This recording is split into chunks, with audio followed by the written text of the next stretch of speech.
الله وبركاته. الحمد لله رب العالمين والعاقبة للمتقين والصلاة والسلام على أشرف الأنبياء والمرسلين نبينا محمد وعلى آله وصحبه ومن تبعهم بإحسان إلى يوم الدين أما بعد. সম্মানিত দূরের ও কাছের দর্শক ও শ্রোতা মণ্ডলী, আল্লাহ রাব্বুল আলামিনের অশেষ মেহেরবানিতে আমরা শুরু করতে যাচ্ছি রিয়াদস্থ দিরা ইসলামিক সেন্টার থেকে শেখুল ইসলাম মোহাম্মদ ইবনে আব্দুল ওয়াহাব রাহিমাহুল্লাহ রচিত কিতাবুত তাওহীদের ৬২তম অধ্যায়। আজ ১৩ই নভেম্বর ২০২৫ রোজ বৃহস্পতিবার। তো লেখক রাহিমাহুল্লাহ এই অধ্যায়ে কিতাবুত তাওহীদের সংশ্লিষ্ট যে বিষয় সেটা আলোচনা করবেন, আর তা হচ্ছে বেশি বেশি শপথ করা, কসম করা সঙ্গ। অর্থাৎ এর হুকুম কি? বেশি বেশি কসম করা, কথায় কথায় কসম করার হুকুম কি? হুকুম এক কথায় আমরা জানবো, এটা জায়েজ না, এটা নিষিদ্ধ। বেশি বেশি কসম করা এটা ঠিক না। তো আচ্ছা, বেশি বেশি কসম করা এর সাথে কিতাবুত তাওহীদের সম্পর্ক কি? এর উদ্দেশ্য কি? আসলে আল্লাহ রাব্বুল আলামিনের নামের, আল্লাহ শব্দের নামের বা আল্লাহ রাব্বুল আলামিনের যে আরো যেগুলো নাম রয়েছে এগুলোর নামের এই সম্মান রক্ষা করা উচিত। অপব্যবহার না হয় যেন।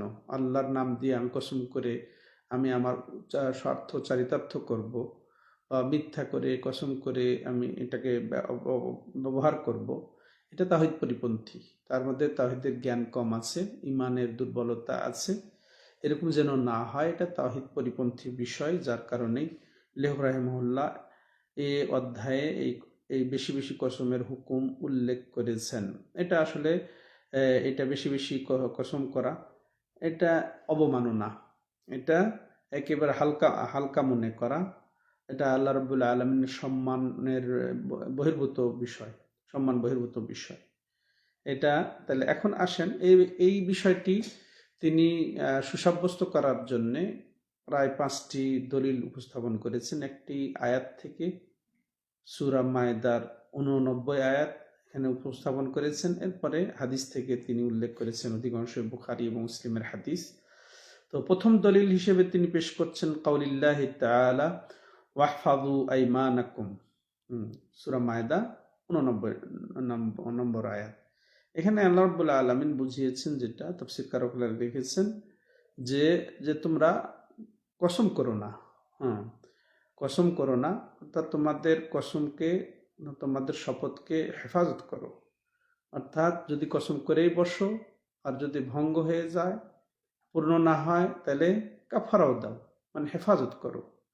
এটাকে তামাশার করে নিও না, খেল তামাশার বিষয় বানিয়ে নিও না, বরং এটাকে হেফাজত করো। প্রথম কথা সরাসরি যে তোমরা কসম করো না, এটি সাধারণ অর্থ করেছেন শেখ সালেহ ফাউজান হাফিজাহুল্লাহ, যে তোমরা শপথ করো না বা এই তোমরা কসম করলে কাফারা না দিয়ে এটাকে তোমরা নষ্ট করো না। এবার আসেন হাদিস হিসেবে লেখক রাহিমাহুল্লাহ বর্ণনা দিচ্ছেন, নবী হুরায়রা রাদিয়াল্লাহু তাআলা আনহু قال سمعت رسول الله صلى الله عليه وسلم يقول الحلف منفقة للسلعة وممحقة للكسب أخرجاه। হাদিস সহিহ বুখারী এবং সহিহ মুসলিমে এসেছে। একযোগে ইমাম বুখারী মুসলিম বর্ণনা দিয়েছেন, এই জন্য আখরাজাহ বলা হয়েছে। আরেকটা পরিভাষা আমরা জানি মুত্তাফাকুন আলাই বলা হয়। সেই ইমাম বুখারী মুসলিম যে হাদিসটিকে তারা একযোগে বর্ণনা দেন।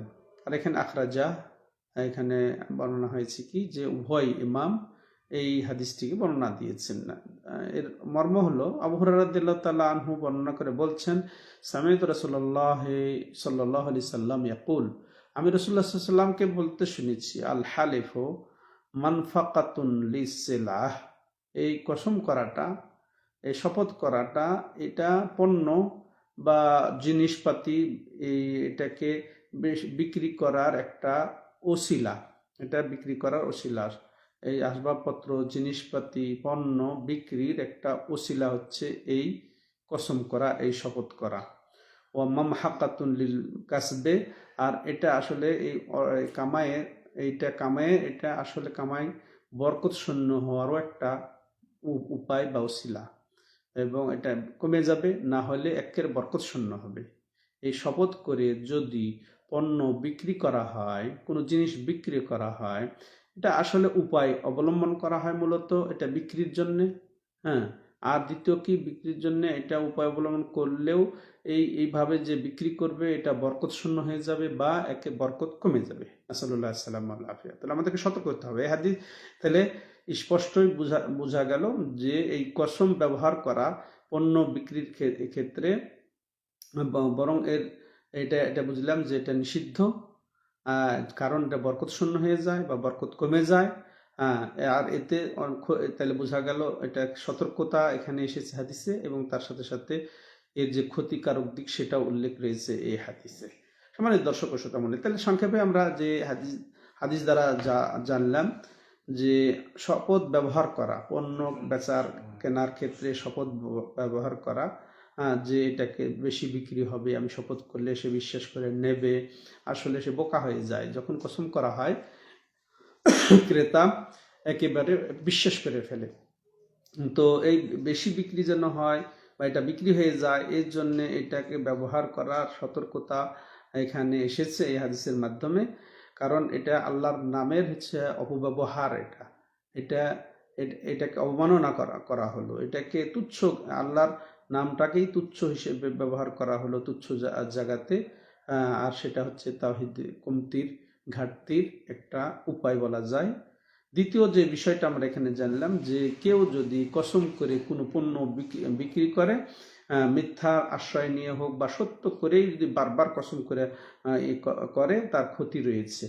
আর ক্ষতি কি, সেটা হচ্ছে বরকত শূন্য হয়ে যাওয়া, বরকত কমে যাওয়া। তৃতীয় বিষয় যেটা এই হাদিস থেকে আমরা বুঝতে পারলাম যে এই বেশি বেশি এই শপথ করা এবং এটা ফায়দা অর্জনের জন্য, হ্যাঁ, তো এটা কি আসলে এটা উচিত না, বরং এটা বরকত শূন্য হয়ে যাওয়া এবং কল্যাণ না পাওয়ারই একটা কারণ হতে পারে।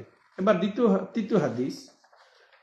তৃতীয় দলিল হিসেবে লেখক রাহিমাহুল্লাহ যে হাদিসটি বর্ণনা করেছেন তা হলো আন সালমানা রাদিয়াল্লাহু আনহু আন্না রাসূলুল্লাহ সাল্লাল্লাহু আলাইহি সাল্লাম قال ثلاثة لا يكلمهم الله ولا يزكيهم ولهم عذاب أليم أشيمة زان وعائل مستكبر ورجل جعل الله بضاعته لا يشتري إلا بيمينه ولا يبيع إلا بيمينه রাহু তাবারানি ও বেসানাদিন সাহিহ।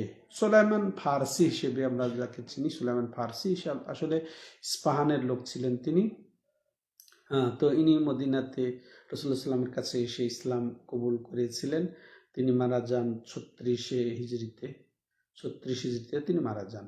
তো উনি বর্ণনা করছেন যে রাসূলুল্লাহ সাল্লাল্লাহু আলাইহি সাল্লাম বলেন যে 3 এমন ব্যক্তি যাদের সাথে আল্লাহ রাব্বুল আলামিন কিয়ামতের দিন কথা বলবেন না, ওয়ালা ইউজাক্কিহিম, তাদেরকে পবিত্র করবেন না, তাদের প্রশংসা করবেন না, ওয়ালাহুম আযাবুন আলিম, এগুলা তো করবেনই না, তাদের সাথে কথা বলবেন না, তাদেরকে পবিত্র করবেন না, বরং তাদের জন্য রয়েছে ভয়াবহ শাস্তি। নাসাল্লাহ সাল্লাম আলাইহি।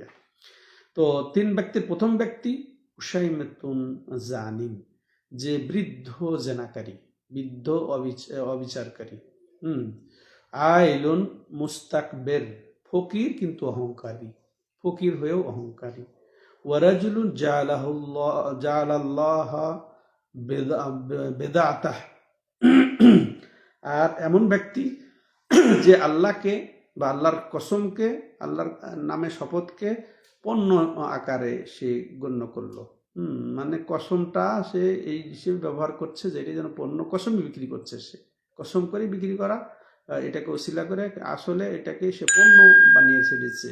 আল্লাহর নামে কসম করাটাকে যে পণ্য করে ছাড়ে, লা ইয়াশতারি ইল্লা বিয়ামিনি, সে এই আল্লাহর কসম ছাড়া সে বিক্রিও করে না, আল্লাহর কসম ছাড়া সে কেনেও না, আল্লাহর কসম ছাড়া কেনেও না, আল্লাহর কসম ছাড়া সে বিক্রিও করে না। তো তাবারানি সহিহ সনদে উল্লেখ করেছেন। তো এখান থেকে যেটা আমরা বুঝতেই পারলাম যে কত ভয়াবহতা, তিনজন ব্যক্তির সাথে আল্লাহ রাব্বুল আলামিন কথা বলবেন না, তার প্রশংসা করবেন না, হ্যাঁ, এবং তাকে পবিত্র করবেন না তার গুনাহ থেকে। হ্যাঁ, তো তার মধ্যে প্রথম ব্যক্তি যেটা, সেটা হচ্ছে যে মনে করেন বৃদ্ধ হয়ে গেলে মানুষের প্রবৃত্তি কম থাকে, দুর্বল থাকে, তা সত্ত্বেও সে শুধু গুনার নেশাতে, হ্যাঁ, গুনার আদতে, অভ্যাসে সে এই কাজে লিপ্ত হয়ে যায়। হ্যাঁ, এই জন্যে একে আল্লাহ রাব্বুল আলামিন পবিত্র করবেন না, তার সাথে কথা বলবেন না। দ্বিতীয় হচ্ছে ফকির, এরা অহংকারের কি আছে, এমনি এটা মানুষের আদত অভ্যাসের কথা। এ নয় যে এ নয় যে অন্যরা অহংকার করবে, কোনো অহংকার কারোর জন্য করা জায়েজ নেই। অহংকার হচ্ছে আল্লাহর হক। হুম, কিন্তু এ কেউ কারোর জন্য অহংকার জায়েজ নেই, কিন্তু আবার কেউ যদি গরিব হয়, দরিদ্র হয়, অভাবী হয়, যার কোনো শক্তি নেই, সে আবার যদি অহংকার করে, এটা আরো মারাত্মক। এটা বেমানান। তো এর সাথেও আল্লাহ কথা বলবেন না। আর তৃতীয়, আর এটার সাথে আমাদের এই আলোচ্য অধ্যায়ের সম্পর্ক, সেটা হচ্ছে কি, এমন ব্যক্তি যে আল্লাহর কসমকে বা আল্লাহকে একেবারে পণ্য হিসেবে সে বিক্রি করে, যেন পণ্য হিসেবে ব্যবহার করে। তো যখনই সে কিনবে তখনই সে কসম করে কেনে, যখনই সে বেচবে সে কসম করে বিক্রি করবে। তাহলে আমরা স্পষ্ট জানলাম বিষয়টা, সম্মানিত দর্শক ও শ্রোতা মণ্ডলী। তাহলে তিনটা বিষয় এখানে স্পষ্ট হয়ে গেল। তো এটার এই হাদিসের সাথে সম্পর্ক অধ্যায়ের, সেটা আমরা বুঝলাম যে এটা সতর্ক করা হয়েছে যে এইভাবে বেশি বেশি যেন কসম না করা হয়। অধ্যায়ের সাথে এটা সরাসরি সম্পর্ক, যে যে কসম করা ছাড়া বিক্রি করে না, আল্লাহকে কসমের পণ্য হিসেবে সে দাঁড় করায়। নাসাল্লাহ সালাম আলাফিয়া। এরপরে তাহলে শেষে আমি যে এই হাদিসের পরে যেটা বলতে চাচ্ছি, যে আমরা এখান থেকে যে শিক্ষা অর্জন করলাম সেটা হচ্ছে কি, যে কেনা বেচার ক্ষেত্রে, ক্রয় বিক্রয়ের ক্ষেত্রে এই শপথ ব্যবহার করা, বেশি বেশি শপথ ব্যবহার করা থেকে সতর্ক করা হয়েছে হাদিসে। আর তারপরে আমাদেরকে অবশ্যই এই কসম করলে সেটার সম্মান বজায় রাখতে হবে, শপথ সম্মান বজায় রাখতে হবে, এবং আল্লাহর নামের এবং আল্লাহর নামসমূহেরও সম্মান বোধ রক্ষা করতে হবে। তেমনি ভাবে এই হাদিস থেকে আমরা বুঝলাম লা ইউকাল্লিমুহুমুল্লাহ, আল্লাহ তাদের সাথে কথা বলবেন না। এর দ্বারা কি বুঝলাম আমরা, যে আল্লাহ রাব্বুল আলামিন কথা বলেন, কথা বলবেন। হ্যাঁ, এটা আমরা বুঝতে পারলাম যে আল্লাহর কথা সাব্যস্ত রয়েছে, আল্লাহর কালাম কোরআন পুরাটাই, এটা আমাদের বিশ্বাস করতে হবে, আল্লাহর কালাম সৃষ্ট নয়। হ্যাঁ, এটা আমরা বুঝলাম। এরপরে আমরা তৃতীয়ত যেটা আমরা বুঝলাম, যে জেনা ব্যভিচারের যে ভয়াবহতা, হ্যাঁ, জেনা ব্যভিচারের অপরাধের যে ভয়াবহতা সেটা বুঝলাম, যে তার সাথে আল্লাহ কথা বলবেন না, তাকে পুত পবিত্র করবেন না। বিশেষ করে প্রাপ্ত বলতে বার্ধক্য অবস্থায় যদি কেউ ব্যভিচার করে। তার মানে চৌথ যেটা আমরা সতর্ক হব বা জানবো এই বিষয় থেকে, যে অহংকার, অহংকার সবার জন্যই নিষিদ্ধ, বিশেষ করে যারা দরিদ্র ফকির, হ্যাঁ, তাদের জন্য আরো কঠিন নিষিদ্ধ। তার সাথে আল্লাহ কথা বলবেন না, তাকে আল্লাহ পবিত্র করবেন না। চতুর্থ দলিল হিসেবে লেখক রাহিমাহুল্লাহ সহিহ মুসলিমের হাদিস উল্লেখ করেছেন, অফিস সাহি বলতে সহিহ মুসলিম, عن عمران بن حسين رضي الله عنه قال قال رسول الله صلى الله عليه وسلم خير أمتي قرني ثم الذين يلونهم ثم الذين يلونهم إلى آخر الحديث।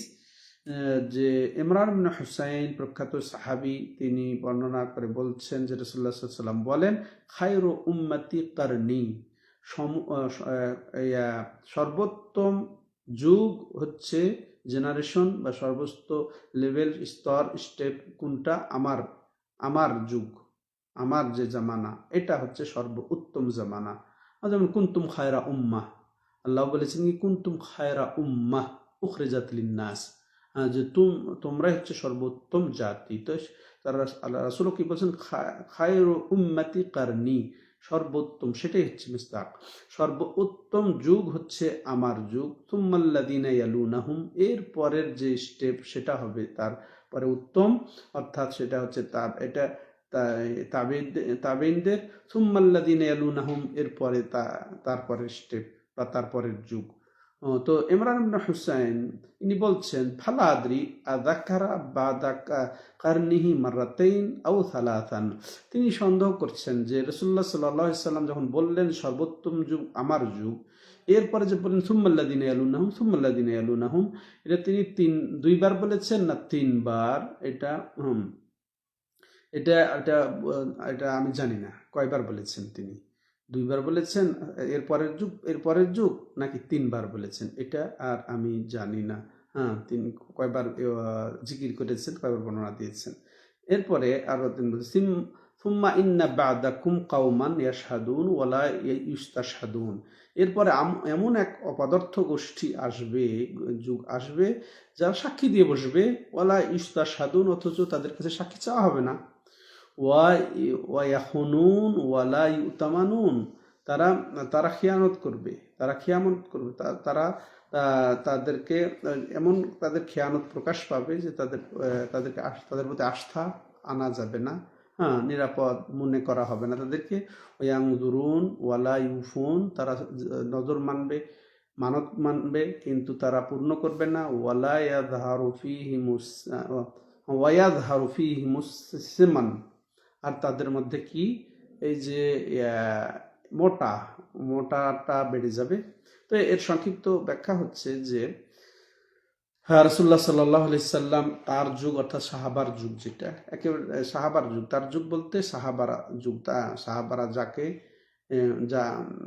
যারা নবী সাল্লাল্লাহু আলাইহি সাল্লামকে স্বচক্ষে ইমানের অবস্থায় দেখে ইমানের অবস্থায় মারা গেছেন, এমন সাহাবা, লাস্ট সাহাবা পর্যন্ত ওই যুগ, সে সাহাবার যুগ, এর সর্বোত্তম যুগ এটা। কারণ তারা রাসূলুল্লাহ সাল্লাম সরাসরি দেখেছেন, কোরআন নাজিল পেয়েছেন, তারা রাসূলুল্লাহ সাল্লামের সাহচর্য পেয়েছেন তারা। এরপরের যুগ হচ্ছে যারা সাহাবাকে দেখেছেন ইমানের অবস্থায় এবং ইমান অবস্থায় মারা গেছেন, হ্যাঁ, সেটা হচ্ছে তাবেঈনদের যুগ, সাহাবাদের পরবর্তী যুগ, এটা পুরাটা। এরপরে সুম্মাল্লাযিনা ইয়ালুনাহুম, এরপরের যুগ অর্থাৎ ওই তাবেঈনদেরকে যারা দেখেছেন ইমানের অবস্থায় মারা গেছেন, এদের যুগ। তাহলে সাহাবা, তাবেঈ এবং এই তাবিদের যারা অনুসারী তাদের যুগ, এটাই হচ্ছে সততার সনদপ্রাপ্ত ত্রিযুগ। এটাই নবী সাল্লাল্লাহু আলাইহি সাল্লাম সাক্ষ্য দিয়ে গেছেন। তো এরাই সালাফে সালেহিন, আমাদের মহান উত্তরসূরি। এটা তাহলে এই যুগের হচ্ছে উম্মত। এরপরে যেটা অংশ, এরপরে আসবে এমন এই যুগ, যে যুগে বেশি হয়ে যাবে, বেশি কি হবে, যে এই এটা হচ্ছে ফজিলতের যুগ। পরে বের হবে, প্রকাশ পাবে ভয়াবহতা, খারাপ নিকৃষ্ট উম্মতের আবির্ভাব হবে, নিকৃষ্ট জাতির আবির্ভাব হবে। সেখানে বেদাত, কুসংস্কার বেড়ে যাবে এবং এই সাক্ষ্যর ব্যাপারে, সাক্ষী দেওয়ার ব্যাপারে একেবারে কিছুই মনে করবে না, হালকা মনে করবে। তারপরে আমানতের খেয়ানত হয়ে যাবে, আমানতকেও এটাকে একটা তুচ্ছ মনে করবে, এটা গনিমত মনে করবে। নজর মানা এটা বিষয় মনে করবে না, কথায় কথায় নজর মানবে, পূর্ণ করবে না। এরপরে দুনিয়ার তারা আভিজাত্যে পতিত হয়ে যাবে, দুনিয়ার নিয়ামত অনুদান অবদানে ভরপুর হবে, কিন্তু তারা এটা শুকর আদা করবে না, তারা পরকালকে ভুলে যাবে। তো এগুলা নিকৃষ্ট যুগ আসবে, সেটা তাদের ইমান ইসলাম দুর্বল হয়ে যাবে। এটা রাসূলুল্লাহ সাল্লাল্লাহু আলাইহি ওয়াসাল্লাম এখানে পূর্বাভাস দিয়েছেন। তো এখানে এই উদ্দেশ্য হলো যে তারা সাক্ষ্য চাওয়া হবে না, সাক্ষ্য দিয়ে বসবে, তারা খেয়ানত করবে। তারপরে ওই যে এটার সাথে সম্পর্ক, সম্মানিত দর্শক ও শ্রোতামণ্ডলী। তো শেষে আমরা এই হাদিসের যে শিক্ষা সেটা আমরা শুনবো। সেটা হচ্ছে কি, যে 3 বা 4 যুগের আল্লাহ রাসূল সাল্লাল্লাহু আলাইহি সাল্লামের প্রশংসা বা ফজিলত বর্ণনা, সেটা হচ্ছে মূলত আসলে অন্যান্য সব হাদিস মিলে সাহাবার যুগ, তাবির যুগ আর তাবেঈনদের যুগ। এরপরে দ্বিতীয় যে বিষয়টা এখানে হাদিসে আমরা জানতে পারলাম, সেটা হচ্ছে কি, সাক্ষ্য চাওয়া না হতেই সাক্ষী দিয়ে বসবে। এটা মিথ্যা সাক্ষী, পয়সা দিয়ে সাক্ষী, এগুলার এখানে করা হয়েছে, এখানে সতর্ক করা হয়েছে। তেমনই ভাবে যেটা বোঝা হবে যে এই যে নজর মানা, যেটা মানুষ মানত করবে, নজর মানবে, সেটা এটা কি করা হয়েছে, যেটা পূর্ণ করা জরুরি। তেমনি আমানতের খেয়ানত হবে, এর থেকে সতর্ক করা হয়েছে। তেমনইভাবে এই যে আল্লাহর নিয়ামতের পর্যাপ্তি হবে, এখানে পর্যাপ্ত আল্লাহর নিয়ামত আসবে, কিন্তু এটার শুকর আদা হবে না, বরং দুনিয়ার ক্ষেত্রে এটা হবে দুনিয়াদার হয়ে যাবে মানুষ, পরকাল ভুলে যাবে। তারপর এটা আরও যেটা যে এটা নবী সাল্লাল্লাহু আলাইহি ওয়াসাল্লামের পূর্বাভাস, ওই সময় তিনি বলে গেছেন, এখন সেটা বাস্তব।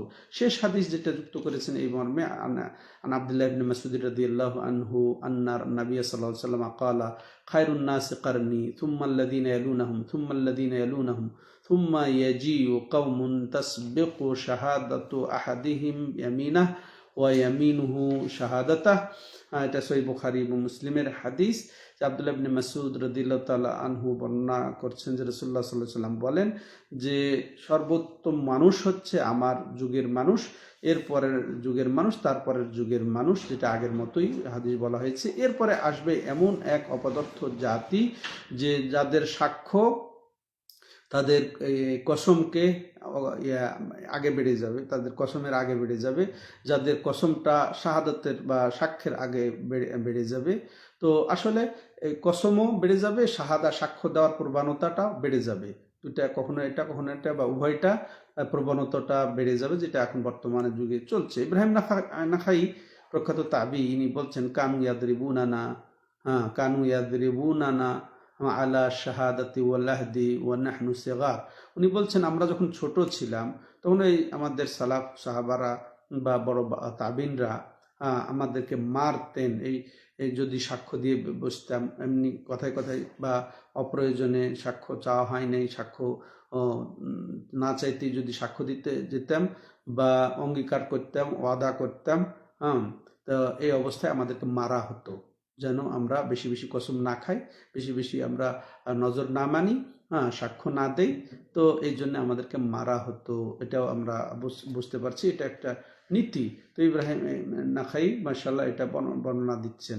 তো এর থেকে আমরা কি পেলাম যে এই যে রাসূলের যুগ এবং তারপরের দুই যুগের ফজিলত আমরা পেলাম, যে সর্বোত্তম যুগ তারা। এরপরে দ্রুত সাক্ষ্য দেওয়া এবং কসম করা, এই যে এগুলার অপকারিতা, তারপর এগুলার সতর্কতা আমরা পেলাম। নবী সাল্লাল্লাহু আলাইহি ওয়াসাল্লামের পূর্বাভাস এটা পেলাম যে তিনি আসলে যে নবী, তার বাস্তব এটা যে এখন বর্তমানে এটার বাস্তব দেখছি আমরা। তেমন সালাফে সালেহিন কিভাবে তাদের বাচ্চাদেরকে মারতেন পর্যন্ত আদব শিক্ষা দেওয়ার জন্যে, তো মারাটাও প্রমাণ হয়। তো আমরা একেবারে বাচ্চাদেরকে ছেড়েও দেব না, আবার অতিরঞ্জিতও করব না। এই ছিল আজকের অধ্যায়ের সংক্ষিপ্ত ব্যাখ্যা। আল্লাহ রাব্বুল আলামিন আমাদেরকে যথাযথভাবে এই যে শপথের বিষয়টা করার তৌফিক দান করেন। বেশি বেশি কথায় কথায় যেন আমরা শপথ না করি। তো আল্লাহর শপথের সদ্ব্যবহার করার তৌফিক দান করেন। যদি যেমন রাসূলুল্লাহ সাল্লাল্লাহু আলাইহি ওয়াসাল্লাম বলেছেন যে মান কানা হালিফান ফালিয়াহলিফ বিল্লাহ আও লিয়াসমুত, কামা ক্বালা নবী সাল্লাল্লাহু আলাইহি ওয়াসাল্লাম, যে একটা শপথ করতে হবে সে যেন আল্লাহর নামে শপথ করে বা সে যেন চুপ থাকে। তাহলে খুব প্রয়োজনেই শপথ হবে, সাধারণত শপথ করা যায় না, সাধারণত শপথ করা উচিত নয়। আল্লাহু আ'লাম। হাদা হুয়া সাল্লাল্লাহু আলা নবিনা মুহাম্মদ ওয়া আলা আলিহি ওয়া সাহবিহি আজমাইন। সুবহানাকাল্লাহুম্মা ওয়া বিহামদিকা আশহাদু আল্লা ইলাহা ইল্লা আনতা আস্তাগফিরুকা ওয়া আতুবু ইলাইক। জাযাকুমুল্লাহু খায়রান। ওয়া ইয়্যাক। আল্লাহু ইয়াকতুবু আজরাকুম ইয়া শাইখানা। হাইয়াকুম।